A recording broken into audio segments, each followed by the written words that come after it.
আর আগারগাঁও একসময় যেটা ছিল শুধু সরকারি অফিসের আবাসিক এলাকার জন্য পরিচিত, এখন সেটাই হয়ে উঠেছে কেকের রাজ্য। কেউ আসছেন এক টুকরো কেকের স্বাদ নিতে, কেউ আবার ক্যামেরা হাতে শুধু দেখতে আর ছবি তুলতে। আজ আমরা ঘুরে দেখব আগারগাঁওয়ের সেই ভাইরাল কেকের দুনিয়া, যেখানে কেক শুধু খাবার নয়, একেবারে শিল্পকর্ম। আগারগাঁওয়ের এই এলাকায় এখন ছোট বড় মিলিয়ে ২০টিরও বেশি কেক হাউস। প্রতিটা দোকানেই চোখ ধাঁধানো সব ডিজাইন, কার্টুন ক্যারেক্টার, ৩ তলা ওয়েডিং কেক, এমনকি বাংলাদেশ ম্যাপ আকৃতির কেকও।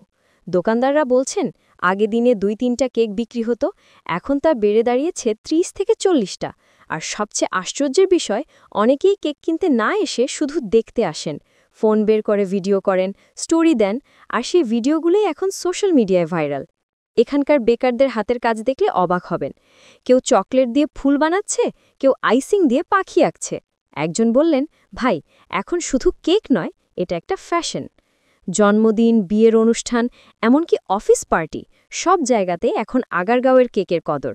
আর দাম ৫০০ টাকায় শুরু হয়ে ১০,০০০ টাকারও কেক বিক্রি হচ্ছে, পুরোটা কাস্টম ডিজাইন।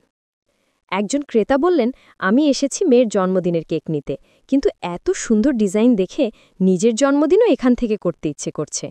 আরেকজন হেসে বললেন, ভাই, কেক কিনিনি, কিন্তু ছবি তুলে লাভ হয়ে গেছে, ফেসবুকে দারুণ লাইক পড়ছে। তরুণ-তরুণীরা এখন এখানে সময় কাটাতে ভালোবাসে। একদিকে মিষ্টি ঘ্রাণ, অন্যদিকে রঙিন কেকের শাড়ি, একেবারে ইনস্টাগ্রাম স্পট। তাহলে আপনি কি করেছেন?